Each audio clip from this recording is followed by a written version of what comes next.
સાંભળવાની છે ચર્ચા, ઠીક है, ટેન્શન લેતા નહીં, બધું ભોજન તૈયાર જ છે।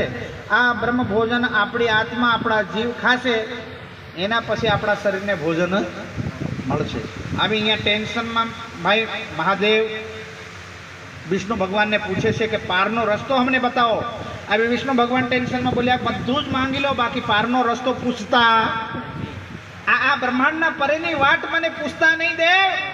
તમે જે કોઈ કરવા માટે तैयार છો, जो कहोगे वो करने के लिए मैं तैयार हूँ, पार का रास्ता मुझे पूछना पड़ेगा। तब जाकर के महादेव धीरे से बोले ऐसी बात किसी ने पहला पूछी थी? तब जाकर के विष्णु भगवान कहने लगे, हे देवाधिदेव महादेव हिमालय के धनी, आ बात तमारा पहला हमारी पत्नी धर्मपत्नी पूछी थी। कौन?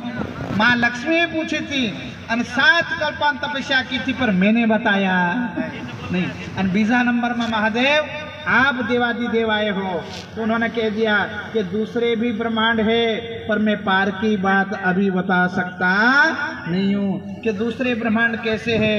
कि गुलर के पेड़ के ऊपर गुलर आए, और ऐसे ही ब्रह्मांड है, उसमें कीड़े हैं, वैसे ही अनंत कोटि ब्रह्मा विष्णु महेश है।